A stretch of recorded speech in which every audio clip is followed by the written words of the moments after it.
Hello, this is London calling. If the British Empire and its Commonwealth last for 1,000 years, men will still say this was their finest hour. We stand for Queen, Country, and Video Games. BRB UK. Worse teeth, better accents.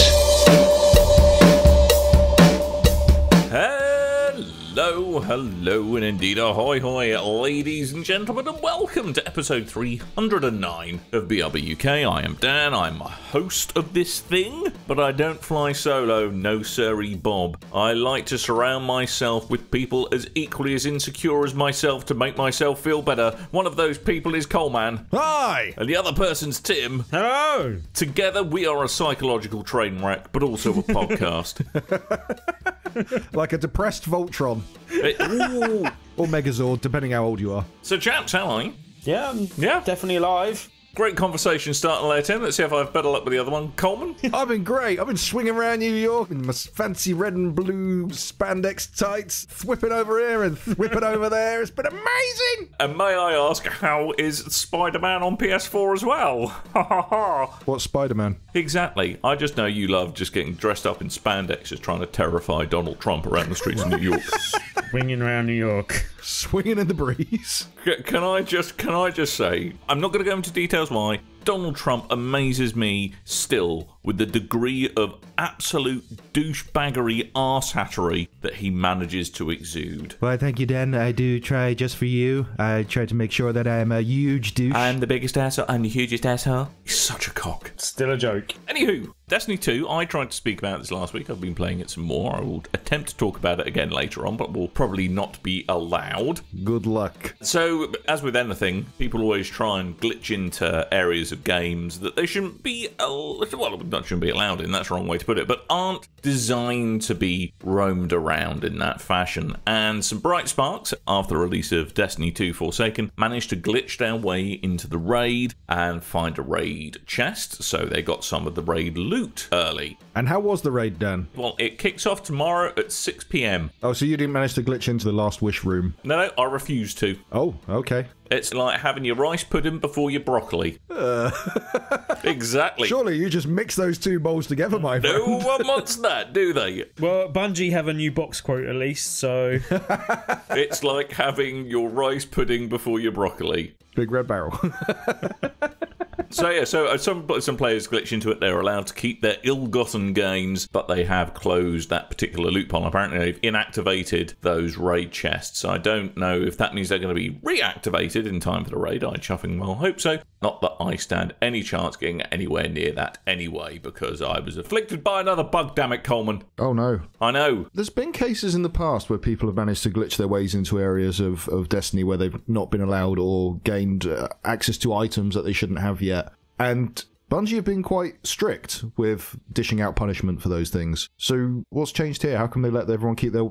As far as I can tell, it actually wasn't that difficult. It's like it was not an unreasonable thing for them to be doing. And actually, the fact that the raid chest was active outside of a EU starting an instance of the raid actually is like, well, that's our bad. No one's abused anything, exploited anything. So I think it's probably fair enough, really. Did they hold up a plate to the wall and walk through the wall? Because that's how I got through most of Oblivion. Don't think so. I think it was more Narnia. I think a wardrobe was involved. The new raid's out the day this podcast comes out. Potentially, yes. And we have got an intrepid team. Myself, Kev, Jamie, who's actually got some ability, Rygo, who's also got some ability, his mate Joseph, who's also quite good, and also me, who isn't.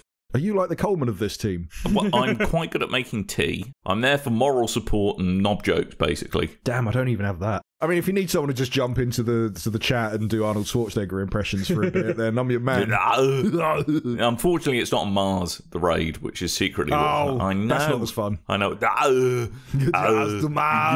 Mars. Anyway, so I think I probably would have just about experienced everything Destiny 2 Forsaken has to offer by this time next week, so I can give you my final judgment. But my feelings towards it have improved since last week, where I was a little bit down on it, listening back on it. You've warmed up to it. I have warmed up to it.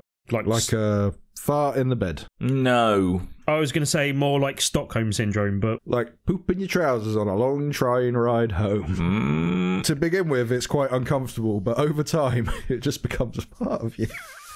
Oh, Really? oh, This sounds like overly specific experience talking. Well, when it dries out, I suppose, doesn't, kind of, that's half of the battle. Can we move on to less poop-related topics? Although it's still kind of poopy. Talking about gaming on the toilet, Nintendo Switch. So before we kick this off, we will mention that at the time we are recording, the Nintendo Direct that was pushed back from last week is happening in like a couple of hours. But we don't have the time to reschedule our recording, so we won't be talking about it on this show. I really, really, really hope that they just troll everyone for like, right, you Yeah. who were being completely insensitive about a natural disaster and loss of life. So we're sending one to you! No, here is 50 minutes of Rick Astley. Or just do another super long Smash Brothers Direct, because people seem to be taking that really well. Yeah. But anyway, what the big news on the horizon for Nintendo Switch is that the online service is almost here. But Dan, I hear you cry. But Dan! But Dan, Oh yes, I know. But Dan, he's a bit like Spider-Man. But Dan does he do whatever anything But Dan a Bart does. can. Exactly. is that like in the Mega Man principle? But Dan takes on the powers of the butt while being Dan, but any other Dan would take on the other powers. Freakishly hairy. As a result, uses an above-average amount of toilet paper in daily duties. Again, possibly too much information. All right, listeners, if you too have a hairy ass, you know where I'm coming from in this, right? It's not fun having a hairy ass. Dan, What? I know where you're coming from, mate. I know where you come, but right, isn't it?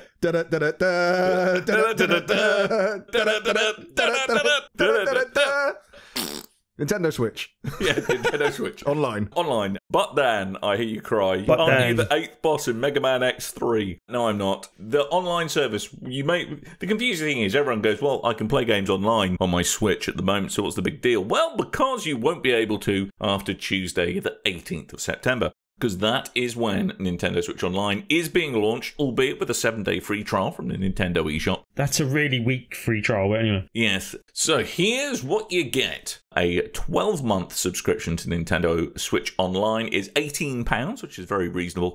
And a 3-month one will cost you £7. Okay. Enhance your experience with a new online membership service and get a range of benefits. I like benefits, Dan. I know, I'm not your friend with them. Oh. Enjoy competitive and cooperative online gaming. I was doing that before. Play a growing library of classic NES. Nintendo Entertainment System. There's no silent S in front of the NES. It's NES games, anytime, anywhere. Presumably that anytime is as long as your membership's active. Yeah. Securely back up your console save data to the cloud and enjoy exclusive offers only for members. Like, I know it's a reasonable price for what they're offering compared to their competitors, but I think it is a big mistake to bring this out so far after launch and only really be gatekeeping things that should be either available to everyone or is already available to everyone or is just going to be something that they're now gatekeeping for the future, like putting the best offers behind this as well, basically. So I don't know how well this is going to go over with the general public and with people that aren't in our sorts of positions or haven't been listening to the show and, general public sort of people that might not be aware that this is a change that's coming in and that hasn't been particularly well communicated from Nintendo to the mass market, no? I mean, I think I agree. There needs to be, bearing in mind, well, with the exception of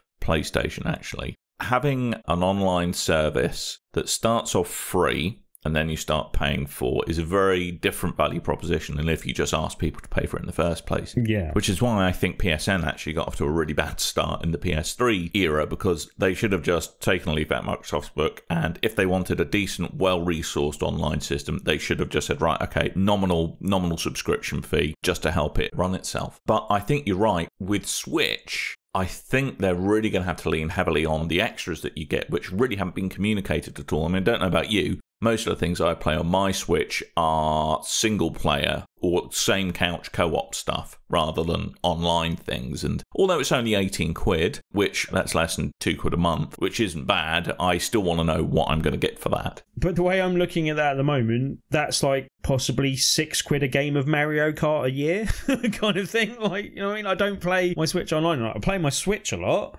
but yeah, as you say, they tend to be single player. And a lot of the stuff I play is, kind of more indie game stuff. I'm looking more forward to the retro games, to be honest. But I would like some Super Nintendo stuff as well as NES stuff. I think that will happen over time, but to begin with, we've got 20 NES games. Well, I think it's 10 at launch and 10 to come, but of those 20, there's not... You can have 10 now, and then once you beat those, you can have 10 more. Once you've had your rice pudding, you can have your broccoli. Wait, well, that's the wrong way around. That's the wrong way around. It's like when my parents used to buy me a game, and they go, I want this game. Like, you haven't completed the last game you got. Sort that one out first. It's like, you don't understand how this works. In the same way that there are still some people who don't get the inability to pause a game that's online. Can't you just pause it? No, I can't. I'm sorry. That's not how this works. My cat works. does not understand this. I'm bored. No, cat, just sit down. No, I'm bored. I want feeding. How come everyone in the tower's standing still? Oh, someone's gone for a toilet again. Just everyone. It's a gentleman and gentlewoman's agreement. Everything must grind to a halt if one person plays. Oh, terribly sorry. I won't continue to shoot you in the face. You'll go and do whatever you need to do, dear boy. There was a thing about the cloud saves this week, though, because the cloud saves won't work on every single game. Really? Currently, it's games that are already out and some that are coming out soon. But if they have an online functionality that they think could be the cloud saves could have an exploit. So you traded an item to someone online and then you reinstalled your cloud save and went back and had that item, so you both had said item. They are not allowing you to do your cloud saves on those kind of games. Yeah, Splatoon 2 was one of them, I believe. But surely the way forward would be that all of player, in a case like Splatoon 2, all your player inventory should be stored server-side. So you're logging in, and it should never, ever be in a local save file, you would think. But it's a Nintendo-type solution. I get it. But they obviously didn't structure it in a way that made sense to do that. But I also think the other thing is that you can't compare this to the same service that's being offered by Xbox and PlayStation. Because for me, essentially, and I know there is a workaround, but it is basically a workaround, essentially not having voice chat as part of the online service makes the online service less valuable to me. Like, not having it makes it more valuable in some cases. I think it does. Mate, the older and grumpier I get, the more glad I am that there isn't just the auditory swill that is open mic voice chat. What? Yes, and I entirely understand that. For me, most of the games that I will play on Nintendo Switch that I would want to play online, I would want to be playing with friends, and I do want to be chatting to them in that instance. Yeah, well, I mean, I think that's the thing that Nintendo didn't really think about. And, that ridiculous Splatoon-themed headphone jack thing, which requires about 4 million cables to do anything with. I hope Nintendo can find a way to bake it into the console, because I think it really does need it. Yes. But yeah, I mean, I'm cautiously optimistic for that price point. I would like to see a really good, well-curated selection of retro titles, though, is what I would like to see. Not just NES, but Super NES. No, that's what I like. It's a good alternative to PlayStation Plus and Games with Gold, where you're getting games on different platforms, taking the retro games and porting them to this console and doing it that way. I really like that idea. And in Nintendo money, £18 is pretty chuffing cheap. Yeah.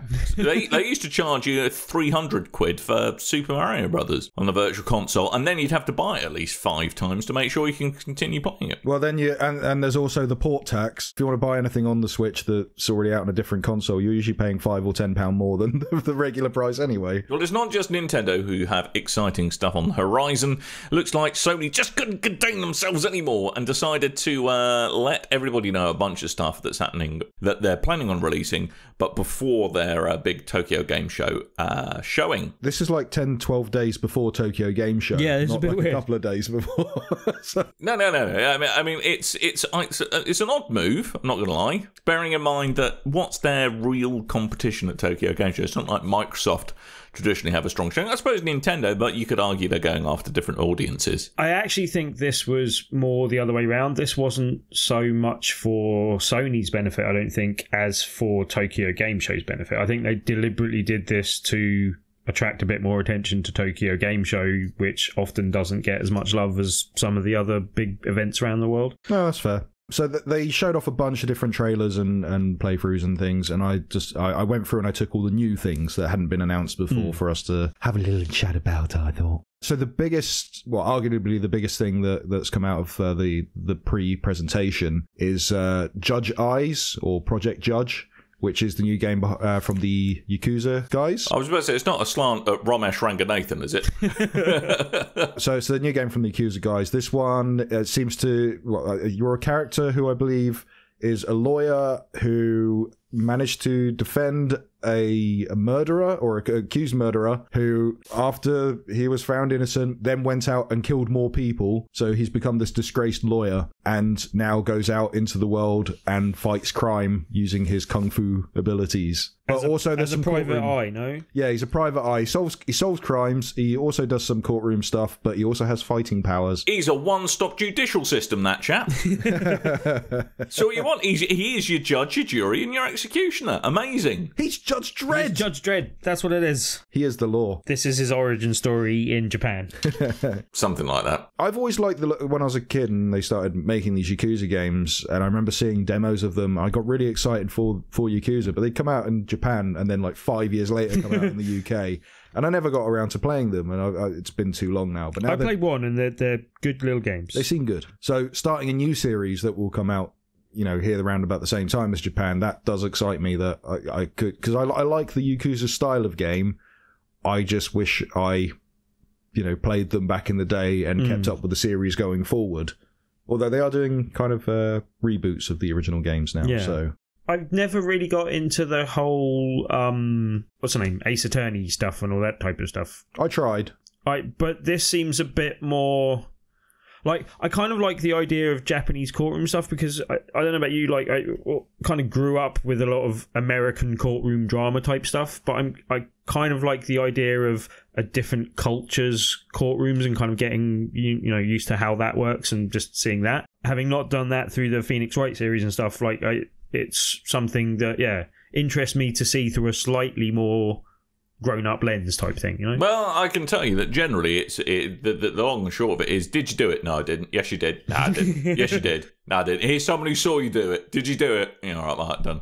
It's pretty much how most courtrooms work. Yeah, but this is a Japanese courtroom, yes. So it's like, did you do it? No, I didn't. Did you do it? No, I didn't. Yes, you did. No, I didn't. Go on, tell me you did. No, I didn't. Look into the eye of the Japanese warriors and the ghosts of truth will penetrate your soul, and Hello Kitty's there too. Exactly. Why are there tentacles? What are those tentacles going to do? What are those tentacles get? Why are that? Where are they? Whoa, hello. Oh, have they got one of them truth squid alien things from Rogue One? It will make you tell the truth. So you get to a certain point. If you back yourself into a legal corner, you can just play the fifth dimensional Kefalopod card. Yeah, and there you go. And you're sorted.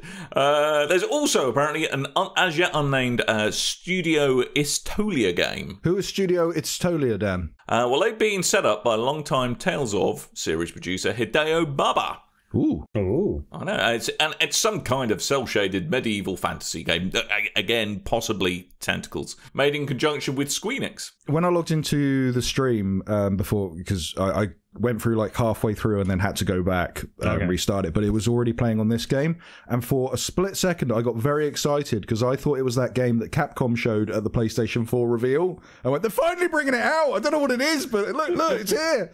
And it turned out to be something completely different. But it looks really cool. I'm looking forward to this one as well. Yeah, have either of you guys tried the Tales of series before? No, I watched playthroughs back when they first launched and thought they looked boring as well. Yeah, I tried it on 3DS, and it's very much in the vein of a traditional JRPG, but I found it really dry. Like, the universe kind of is a bit different each time, but it's very much I just found it as you said, a bit boring, basically, a bit bland and not tight. It will have its audience. That audience is not me. Yeah, but this universe looked to appeal to me a lot more. No, I like the graphical style. I like what they were presenting. So I thought you meant some plane of existence appealed to you, Tim.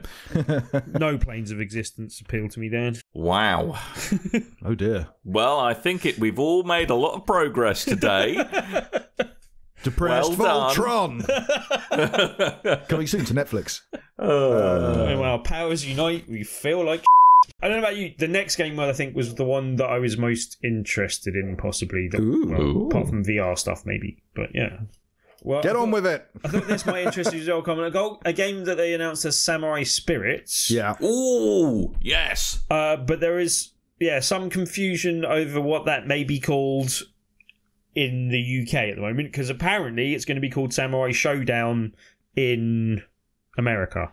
Right. So we might get a European title, we may get a Western title. Or is it going to be called Hero Spirits in the same way that the Teenage Mutant Ninja Turtles were the Hero Turtles? Because just hearing the word ninja would turn us all into assassins, clearly. Well, apparently that's not true anymore. But no. But so I don't know what the name will be, but it looked like another entry in the Samurai Showdown series. It's a game that I think I've played before, but not for donkeys. But I really like. Not for donkeys. You haven't played it for the donkeys. You haven't had them tune into your Twitch stream as you play it. But it's not for you, donkeys. Back to your carrots. On PS4 in 2019, so it's a little way off.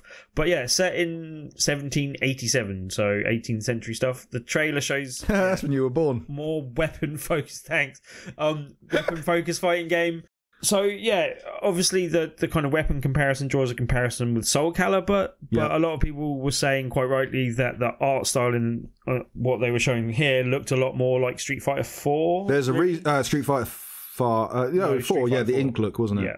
And there's a reason for that. Why? Because the art director worked on Street Fighter 4. There we go. Glad to see he's got a large repertoire of visual styles on which he can draw. Well, he loves it. A little bit different. It looks a bit more cell shaded. He does these beautiful pictures. Well, someone else does the pictures, then he walks up with knocks an ink pot over his. No, wait a minute, I've done it again. I'm a genius. But yeah, I don't know. I think that art style suited fighting games quite well, and it suits this game even more, kind of thing. And I just think it looked really nice, and I'm interested in that. And with Coleman and I playing more fighting games, do you know what? If we don't know what the name is, let's call it Samurai Shindig. Samurai Shindig sounds good, actually. I'd play that. Yeah. That sounds amazing. I don't even care what the game is. I'd play that. Well, there's a mini game. Well, usually you have to beat up a car or something like that. You have to play the spoons is the bonus game in that. We've also got Gungrave Gore. Gungrave Gore. So this is presumably different to the Gungrave VR thing that's coming out as well, yeah? Yes. This is based on an anime. Yep. Which I don't know many animes because I grew out of them, except for Dragon Ball, because I am a weird man-child. Oh, yes, you've just made probably several of our 3 listeners exceedingly angry by going, well, I grew out of it. Have you never watched Gungrave? I've never watched Gungrave, no. No? Okay. I've never watched Gungrave either, I don't think. Been around for a while, I think. Anyway. But no, I haven't watched Gungrave. Cowboy Bebop game. Give me one of those.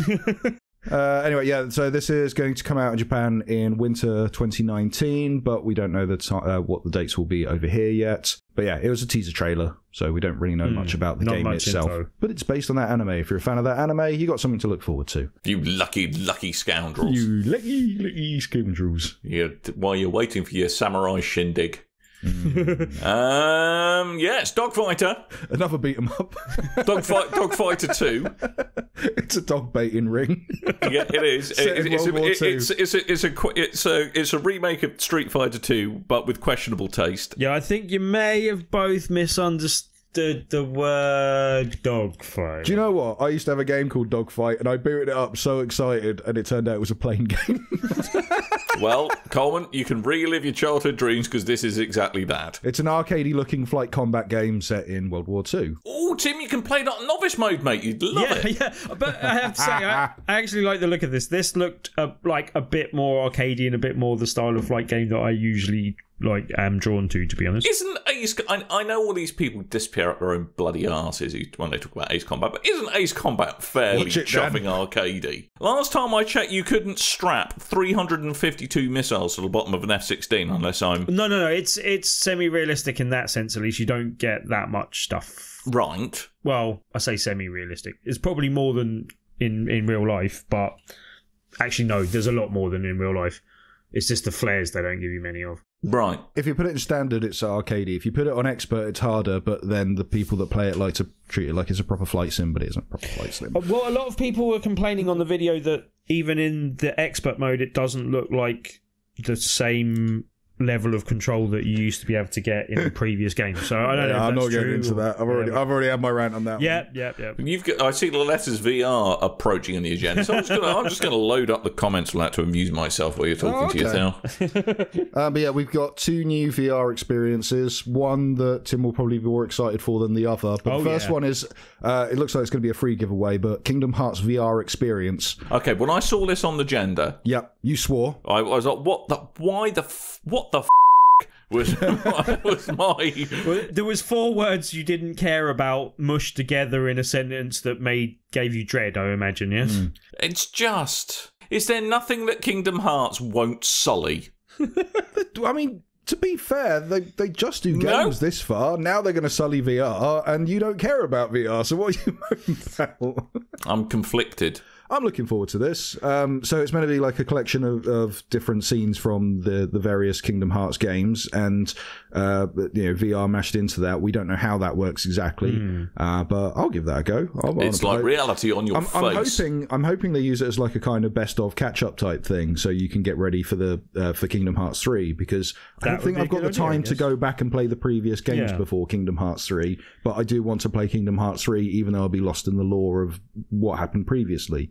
I may have to watch some YouTube series or something.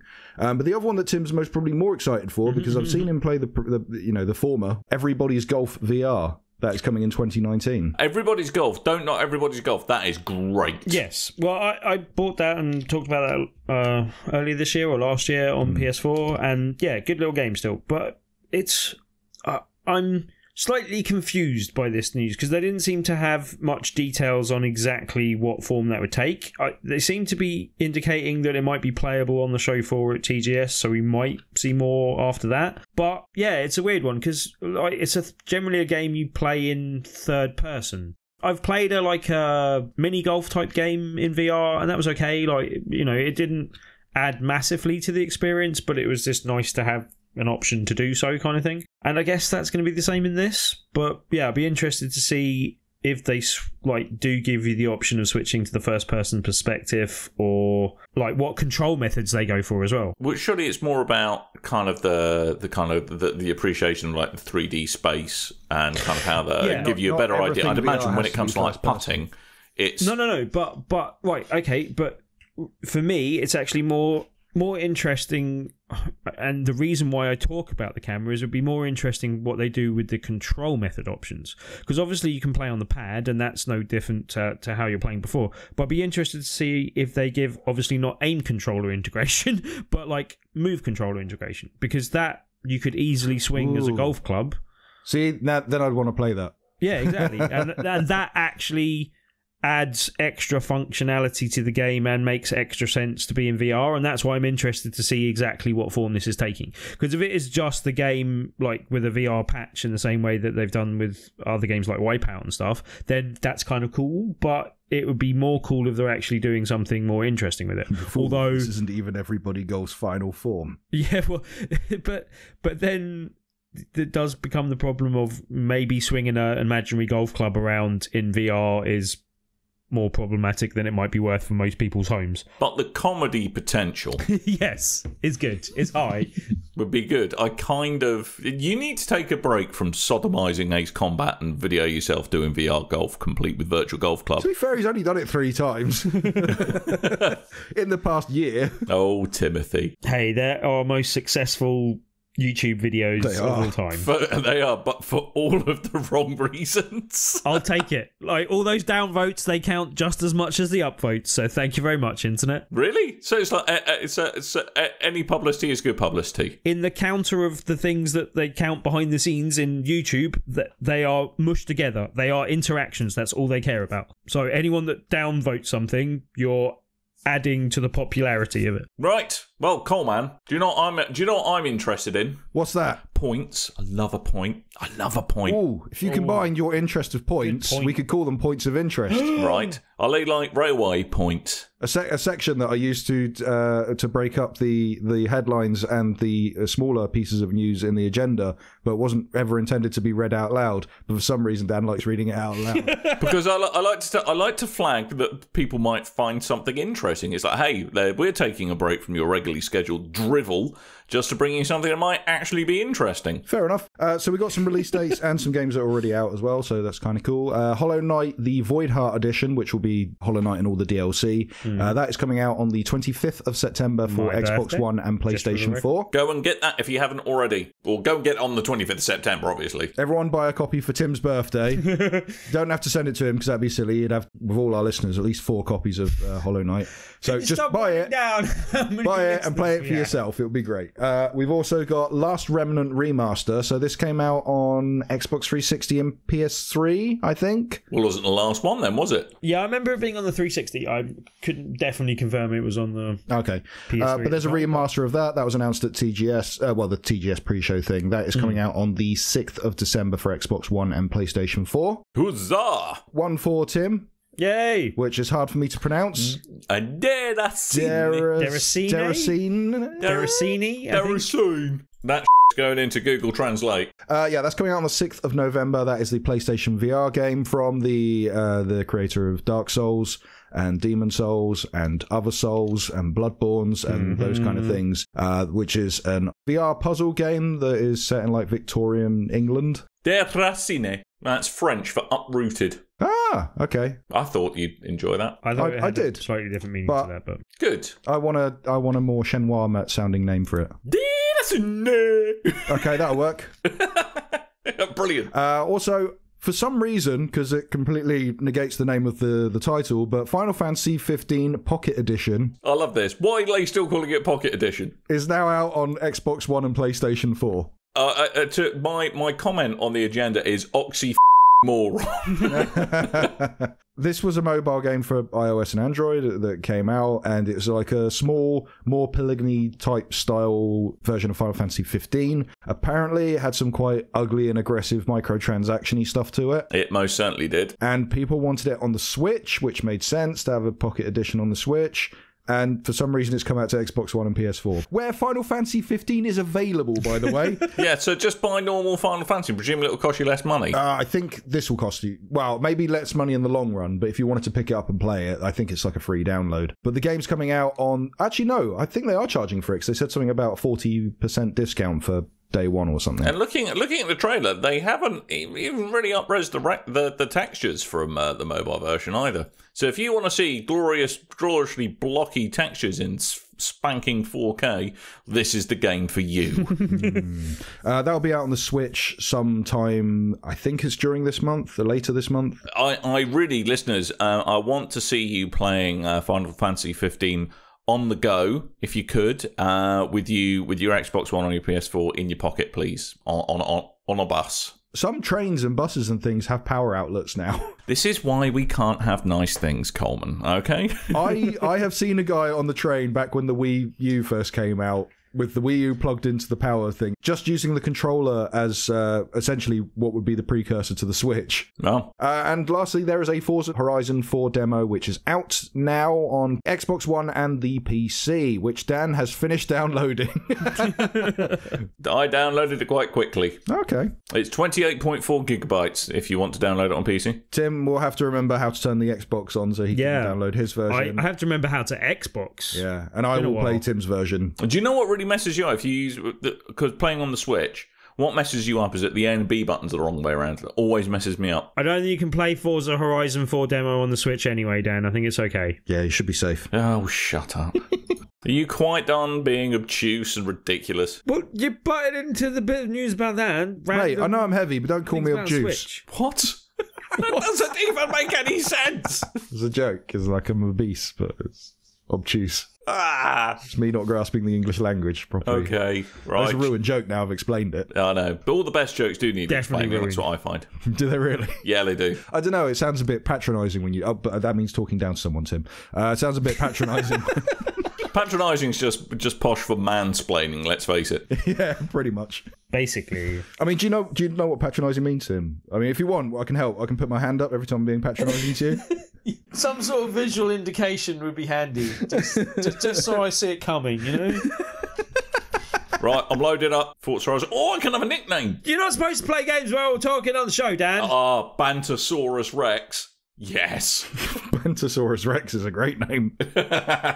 Alrighty, so enough about what I'm actually currently playing because I'm easily distracted. Tim, apparently you have played an entire art museum.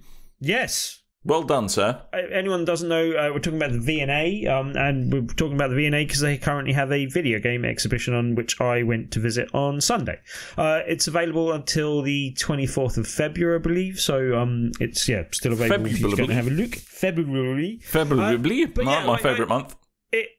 I will preface it with the fact that it does cost £18 plus a £2 donation or suggested donation to get in, basically. I think I got my money's worth for that, basically. I was quite satisfied and enjoyed the kind of display they had on. Basically, it takes you through, not necessarily the full story of, but it kind of takes you behind the scenes a bit on 7 different games. And I won't kind of spoil... Well, I could go through all of what they were, but I think that would kind of spoil some of the exhibition. But it's a quite eclectic group of games. There is some AAA stuff, and there is some more kind of indie game type things, and it kind of makes sense for the type of games there. It was sort of, it wouldn't necessarily be like the 7 games that you would pick as ideal examples that would give you the full breadth of the industry necessarily, but they all kind of made sense and contributed to the overall narrative of video games in general type thing, and kind of made sense for why they were there and the bits that they were showing off. And there's some quite nice kind of concept art and sort of behind the scenes things of this is the notebook that they actually took the notes in, and just little things like that. But then just little nuggets of information, and I definitely think it's going to be almost solely of interest to people that really do like video games. I guess if someone was trying to gain a greater understanding of video games that didn't like them, that this might help a bit, but it's definitely something that's more appealing to someone that's a hardcore gamer and definitely into their games. And it's something where I didn't love every one of the games that I didn't even know some of the games, the sort of smaller indie games that I kind of came across, and the big indie games weren't necessarily things that I've really taken to heart over the years, but they were things that I definitely had an interest in viewing kind of the behind the scenes stuff of. And then kind of when they'd gone through that, they go through and I'm keeping it slightly vague just to not spoil it for anyone that might want to go visit it. But yeah, exactly. And Coleman's going in a few weeks. But then kind of move on to a more kind of not focused on one game, but focused on a number of topics within gaming. And I'd say they're deliberately sort of political hot button type things like race within games and female representation within games and stuff like that. And talking about those subjects knowledgeably and with kind of good information to back those sorts of things up and stuff like that. And I found that all quite interesting as well. Quite a few people that we've actually had on as guests over the show, or that we've kind of interacted with over the years through BigRedBarel, were actually some of the talking heads in the video stuff that they did and stuff as well. I love the talking heads. And someone that we kind of know, but Matt Lees did a little bit of the voice work there and stuff as well, basically, on one of the games, which was quite funny. I heard he was on a TV show with you once. Yes, yeah. And he doesn't like to talk about it, Com. No. Don't like to talk about it. Apparently not anymore. But yeah, he went to E3 once as well, Oh wait, hold on.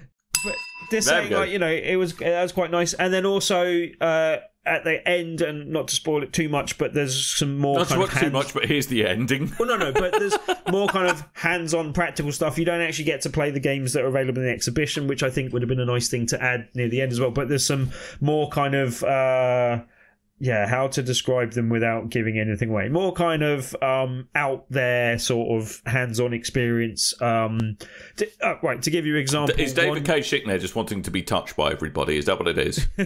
One game that we've talked about before on the show because we saw at Reds and EGX and a few other things, and I'm just spacing on the name for a second, but it was the previous thing to Wobble Garden that Robin made. Line Wobbler. Line Wobbler.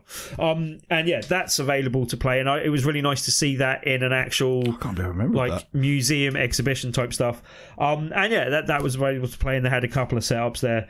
But yeah, they then also had some quite cool bits and bobs in the shop afterwards. There's an official book of the exhibition, and there's a few other bits and bobs. But yeah, as I kind of mentioned on Twitter, I've been well trained through years of video gaming to upgrade and spend a few, the available resources I had in the shop at the end of the level. But yeah, I do think, as I said, it's a bit expensive, and I think you'll have to weigh that up and see if that's worth it for you to possibly. Hey, but if you're clearly baller like but... Tim, you too can buy a packet of chocolates in the shop at the end. But no, as I said, making it rain. I felt like I got my money's worth out of it. I felt like it was a really interesting exhibition.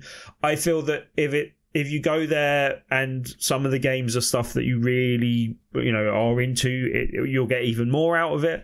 But generally speaking, it's something I recommended. I recommended it to Mr. Will Driver, who came down. He's a forum member and listener for anyone that doesn't know. But he came down to Tabletop Tuesday this week, and I recommended. I kind of spoke about it on Twitter, and he asked if I recommended it, and I did, and he went, and he enjoyed it as well. So it's and I went with a friend, and they really enjoyed it as well. So I do think it's a little bit pricey for sort of the exhibition, but I felt that I got my money's worth and really enjoyed it, and generally would recommend anyone else going. As I said, still on until the 24th of February. Where's that? Pop along and have a look at the V&A in London, England. You sit there with a bit of an Australian accent. No, I was wondering what happened to the end there. London, England. As opposed to London, Australia. Yes. New London, they call that. Oh, Straith, mate. It's like London, but with dingoes. So, Tim. Yeah. Any dingoes there? No dingo. Well, it might be. I didn't explore any bandicoots. Museum. Any bandicoots, Tim? Maybe. So there might have been a dingo dial. There might have been a dingo dial.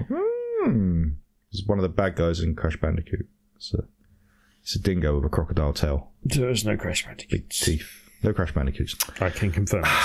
Okay. Right. Now, apparently you chaps have been playing a thing.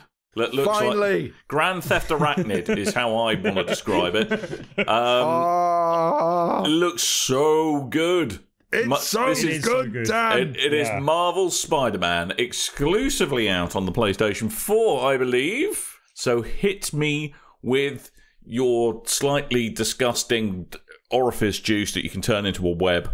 It is a fantastic game, basically. It is. Tim, what's your history on Spider-Man games, for specifically like this style of open world ones going forward? Right, basically, the ones that came out in time with the whole Sam Raimi era, Spider-Man 1, Spider-Man 2, absolutely loved. They're some of my favourite games from that generation, possibly. Particularly Spider-Man 2, I think.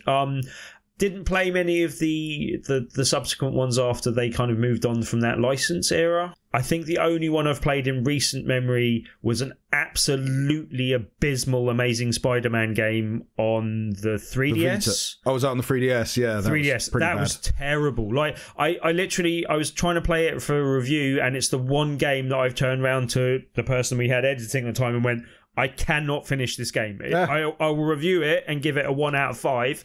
I literally cannot continue to put myself through playing this game. And that's the only game I've ever said that with. I remember the actual console version of The Amazing Spider-Man being a bad game with a good story. So there you go. So just to recapitulate, so this is by Insomniac, right? Yes, Insomniac Games. Of infamous fame. No.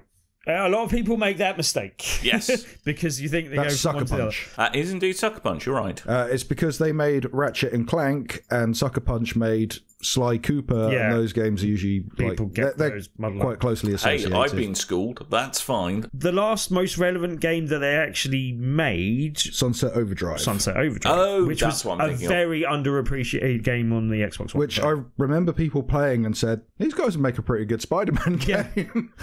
So I'm just going to put this out there, okay, before you get stuck in. If this didn't have Spider-Man in it, would it just be a bog-standard open-world action-adventure game? No. School me the second time, Tim. Bring it on. The way that they've structured the story, for me, is the best I've ever seen a Spider-Man game done, just because it makes me feel not only like I am Spider-Man when I'm swinging around New York, and the traversal system is fantastic, feels brilliant, and I never want to fast travel in the game because I relish a long journey, basically.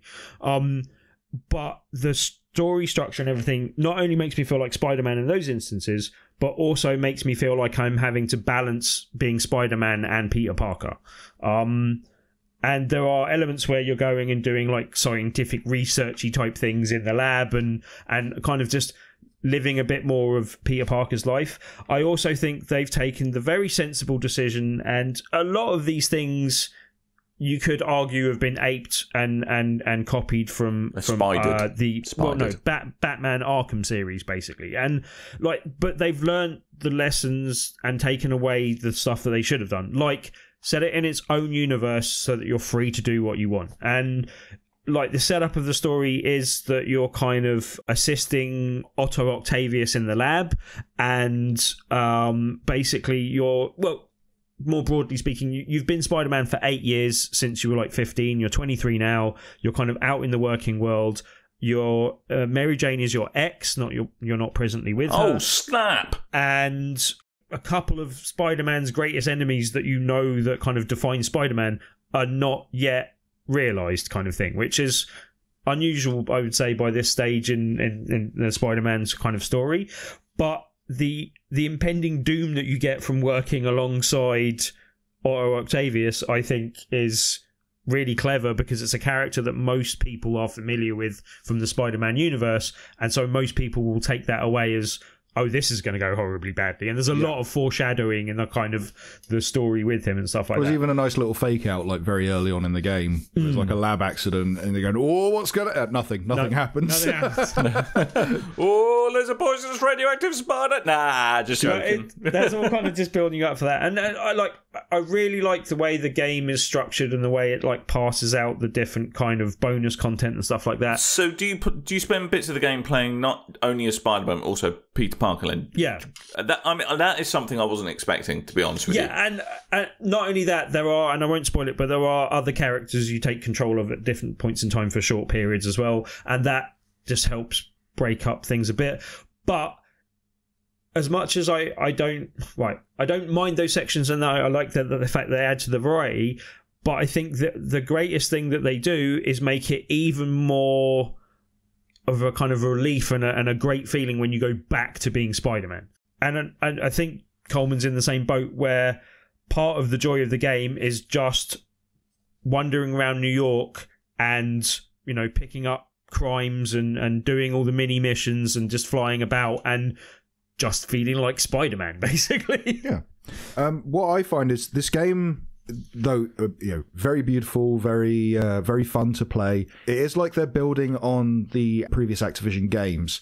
Because I've been playing, so I played a lot of Spider-Man games, and as specifically when they came to the first Spider-Man game on the PlayStation, I've been playing from that point, and I've played every home console Spider-Man game from that point. Because there's Web of Shadows, which is my absolute favourite Spider-Man game, right? Yeah, and it's kind of taking that open world style, and also it's treating you, so it's kind of explaining a story like in a way for people that are a kind of casual fan of Spider-Man, but if you are a big fan of Spider-Man, it's not treating you like an absolute idiot, which I really like. Web of Shadows is a bit more intense into that. It's assuming you know everything, not just about Spider-Man, but the Marvel universe. At one point, you have a boss fight with Wolverine, and you have to stop and go through a Marvel quiz to prove that you're actually Peter Parker. So that's the kind of level that game was on, and it's got that kind of open world style, which I really like. But it takes away the whole switching between the symbiote suit and the regular suit, and instead just goes, here's a bunch of suits for you to play with. Which I really like. The other kind of game I feel like it meshes up with is Shattered Dimensions, which was a game where you played as 4 different Spider-Man in different universes. Right. And one of those was Spider-Man Noir. Okay. Which is like an old school style, steampunky style Spider-Man. And that was all. This is Peter Parker without. Well, he's not Peter Parker, but this is a Spider-Man without spider powers. I believe he has spider sense. So he's just man. And a gun. The amazing. So he's the amazing man. Yeah, well, he's basically Spider-Man that doesn't have web powers. Essentially, it doesn't have any kind of like wrist webs or web cartridges or anything. Later on, they do bring that in because that was something that people wanted. But in this game, in that game, it was all about stealth missions, which they've taken some elements of that and kind of it feels like they've mixed those 2 games together. Oh, see, and because brought I this hadn't one. Played that game, I assumed the touch point for that, and again, I assumed that was something else they'd taken away from the Arkham series a bit as well. But. Yeah, and it definitely feels like there is some elements taken from Arkham, but it does feel like, and a lot of people, they seem to come up from, I listen to a lot of podcasts, I've read a lot of reviews and stuff, and the same consensus is, this is like if you took a Spider-Man game and added elements of Arkham. And I think in that way, it's true of the stealth feels more satisfying. Yeah. Although I have an issue with that, but I'll get to that in a second. But also the combat feels much more fluid, faster, in fact, than Arkham. Yeah. And the combat of waiting and then waiting for these spider sense, which represent the squiggles above your head. Once that happens, you hit the circle button and then you do like an evasive maneuver. That's existed for a long time, it just feels better in this. Easier to get hold of. But the integration of the gadgets and everything like that, it does feel that it's definitely standing on his shoulders a little bit. But I do think I find the combat in this more enjoyable, and also it gives you a bit more freedom in approaching it in a way that you want to as well, kind of thing. And there are seemingly a greater variety of things that you can do. The only thing I think combat-wise, some of the brutes are a bit more annoying, especially before you unlock some of the powers that help deal with them a bit better. No, I agree with that. But it's one of those things that it's, there's another one of these massive enemies. And then, because early on, the game begins with you taking down Wilson Fisk, the Kingpin. And then later on, you find bad guys that are essentially Wilson Fisk in a hoodie. Because he's a thug with his kind of body type and powers and same moves and things. So, and eventually it's like, it's like this boss that I'm encountering all the time. And then over time, you have the ability to take them down much easier. One of the things I wanted to touch on in the stealth mode was that I quite like, you've got these areas where, like building sites, that you can take down enemies in a stealthy way, which I really enjoyed, or you can just dive in and start attacking people. Beat everyone up.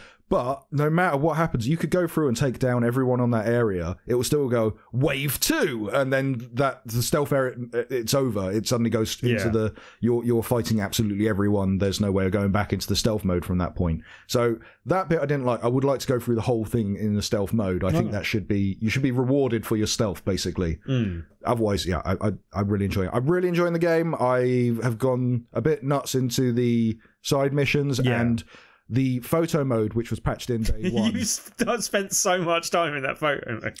I've seen a lot of people spending a lot of time on that. There is a lot of Reddit. There's a lot of Spider-Man photo mode going Twitter on right as now. well, and it's so my work PC at the moment. I've been saving all these screenshots of Spider-Man because they look so nice, and I've been saving them. Give me screenshots of Spider-Man. So I've got this folder that's doing like a desktop background slideshow thing, and I'm just constantly adding new images to it. But the game does lend itself well to that, and also it's got a whole integrated sort of camera system, which makes sense given that Peter Parker this is an ex-photographer, but still. They released a trailer for it about a week before the game came out, and I just happened to... I didn't even know it was a thing, and just sort of accidentally stumbled across it and went, wow, this photo. I don't like photo modes in games, but this looks amazing.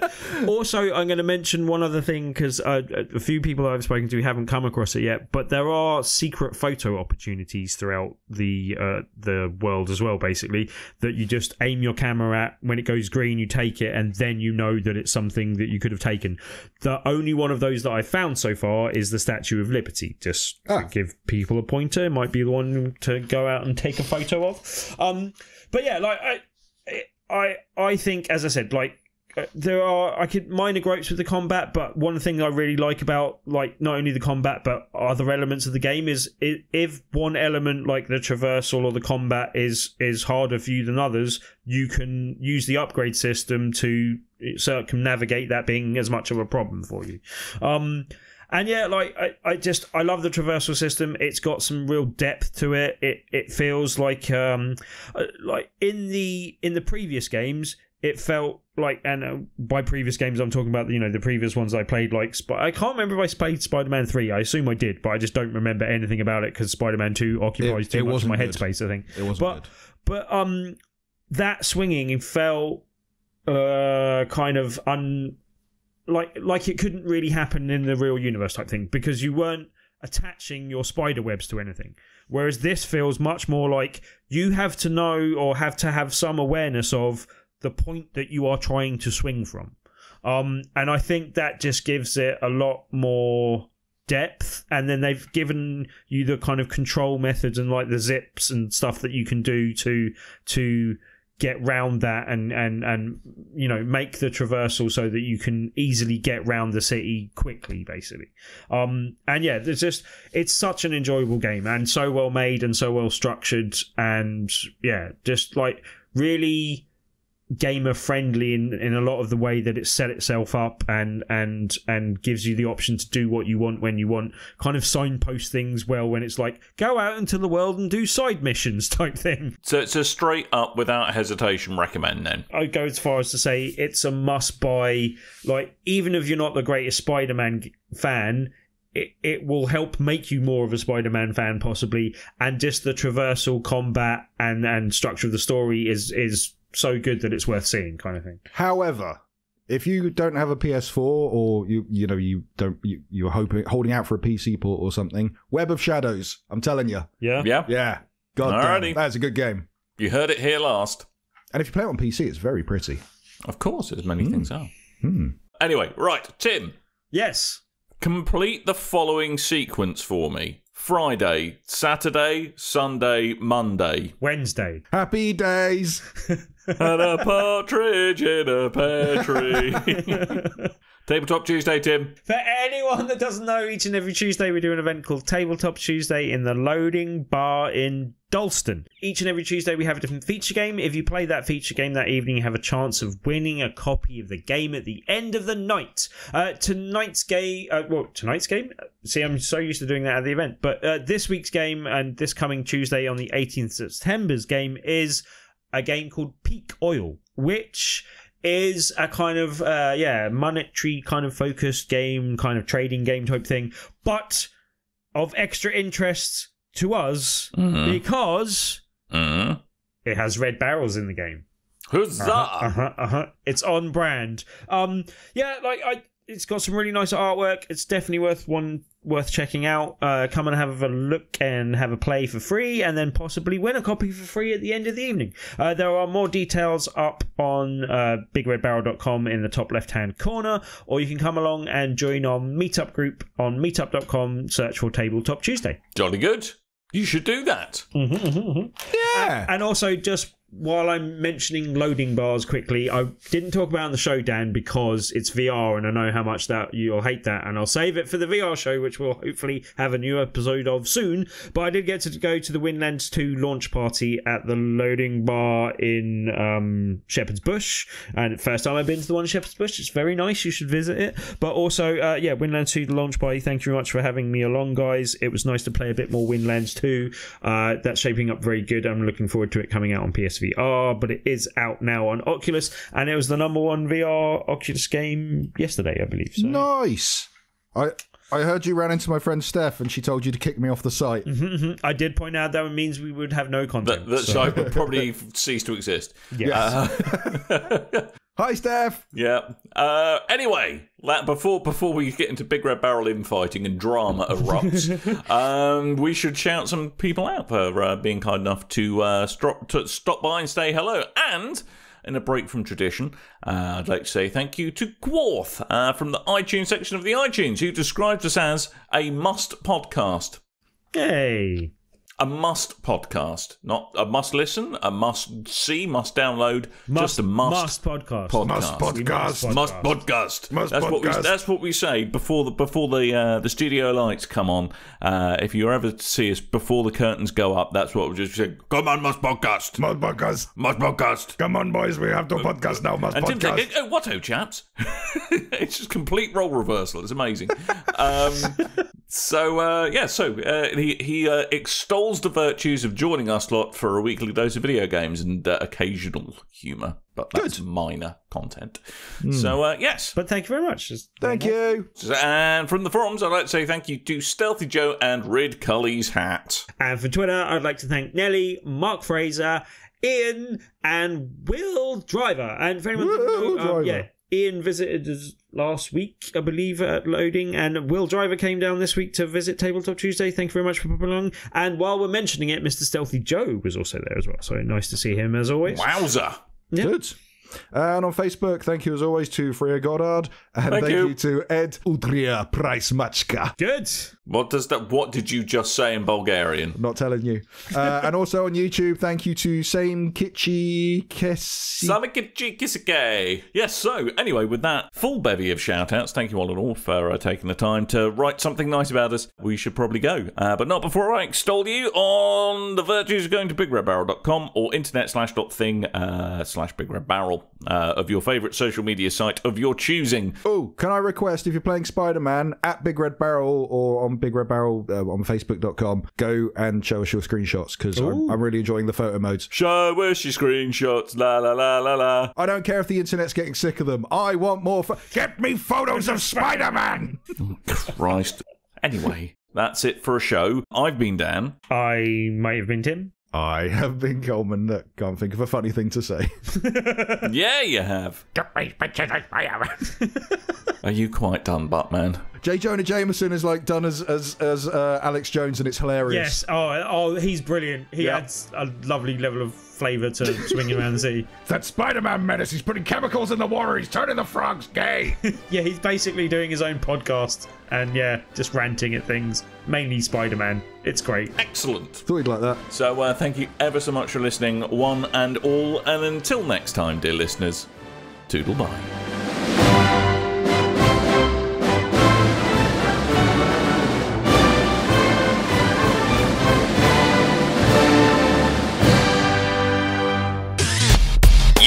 And your ears are quite welcome for the podcasting goodness that you just heard. Why not roll on over to BigRedBarel.com for more podcasts, news, reviews, and videos from the biggest, reddest site on the internet, BigRedBarel.com.